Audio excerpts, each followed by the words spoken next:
Hello students, good morning everyone. We were discussing or we were learning about the lesson political parties, right? And we have seen the functions of political parties and also the components of political parties, features of political parties.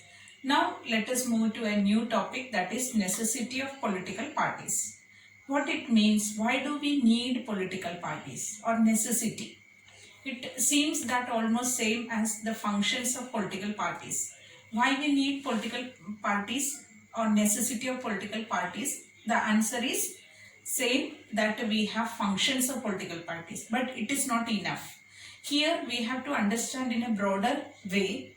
If we can understand why, what is the necessity of political parties, let us discuss that a system or a country without political parties, then we can understand the necessity of political parties. So necessity of political parties, for that to write about necessity of political parties, we have to think upon the system or a country in which there is no political parties. So if there is no, you have to imagine that if there is no political parties, what would happen? First thing, that there will be no this candidate, or every candidate will be independent, right? Every candidate will be independent and they will contest the election in independently.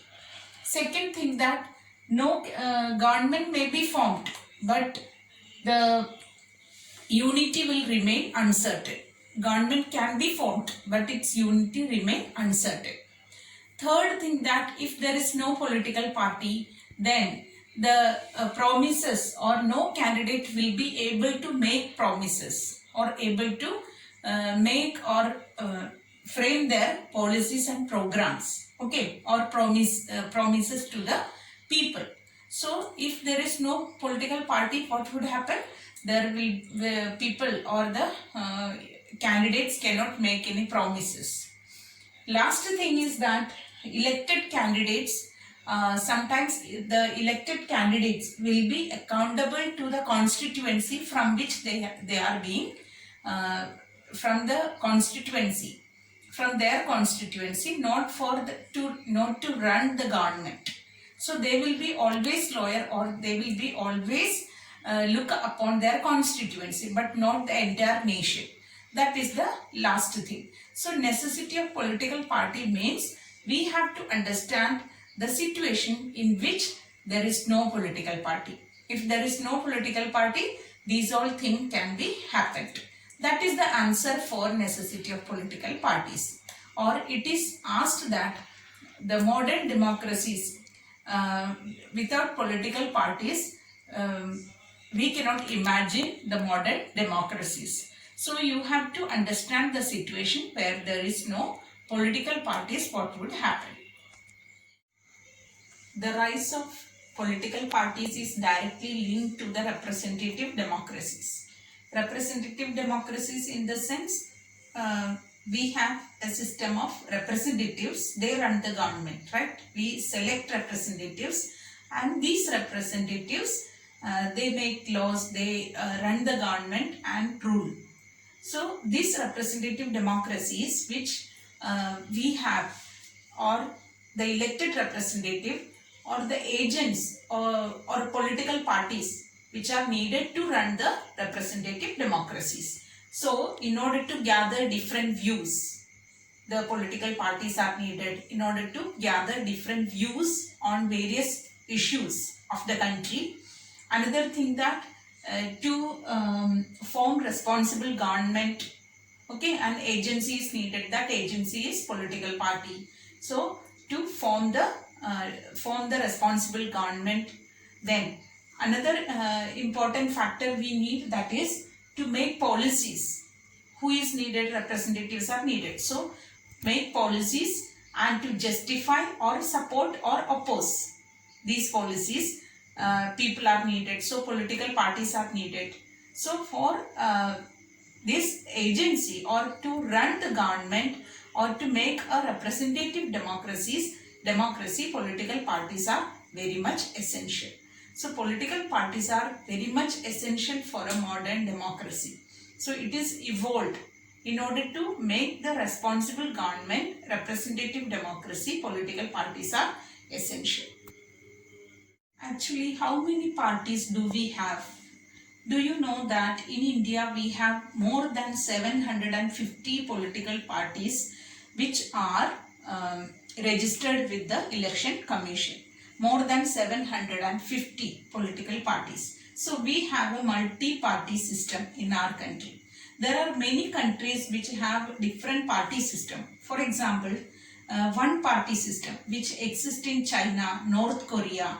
So one party system. One party system you have learned in class 9th, China, about China Communist Party, which only can contest the election. There are many other minor parties, 8 or more than 7 minor parties are there, but that minor parties cannot run the form the government and run the government. Only Communist Party can run the government and form the government, or they can contest the election. So such party system is known as one party system.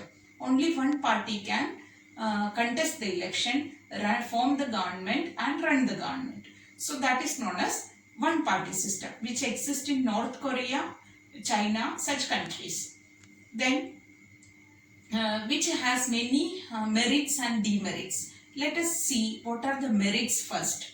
Merits are that one party system which do not, in this system there is no wastage of money and time for election campaign. Okay, no wastage of money and time for election campaign. Another thing that it leads to political stability, because there is no case of political instability. Always the government will be formed stable. That is another important advantage. And but disadvantages we can see that, and one more advantage is that growth of the countries is faster compared to the multi-party system. Disadvantages we can see that there is no choice for the voters. Always only one party, no choice for the voters. That is one important demerit. So many demerit we can see and merits we can see. And another important party system, that is known as two-party system. Two-party system, which means there can be many small parties, but only two parties always come into power for form the government, form the government and run the government. Competition between two main parties, major parties. Such party system is known as two-party system, which exists in USA and UK. Okay, exists in USA and UK. It is comparatively good, or which is comparatively better than one-party system. Two-party system is better. Another important party system, that is known as multi-party system. Multi-party system means in India we can see many parties. I have told you that more than 750 parties are there. So this is one best example of multi-party system. Multi-party system has lot of disadvantage. What is the disadvantage? It is very messy. Means many parties, so much rush for parties. It looks very messy. Another thing that it leads to, sometimes it leads to political instability. If there is no clear majority, then it can lead to political instability. That is another important disadvantage. But many merits are there, or advantages are that it leads to choice for the people, or for the choice of programs, policies, about the voters can get a choice of contestants, okay, candidates, then their policies, parties. Such choices are many. That is one important advantage. Okay, so these are the, and it is more democratic. So these are the important party system we have. Even though we can see that many such conditions or many such circumstances which lead to the origin of party system. So actually party system of a country which is not designed by anyone, which is not created by anyone, but it is actually evolved according to the time, or according to the passing of time. It is evolved.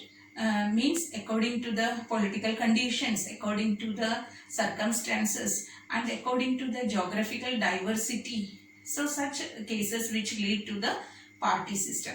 and we can see that no party system is ideal for any country or any society. It depends upon, or the party system, origin of party system depends upon various factors.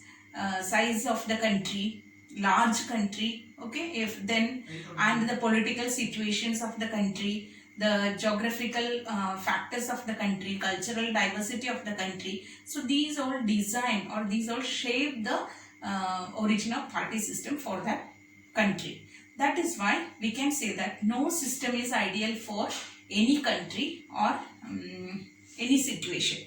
It is actually evolved and originated according to the passing of the time.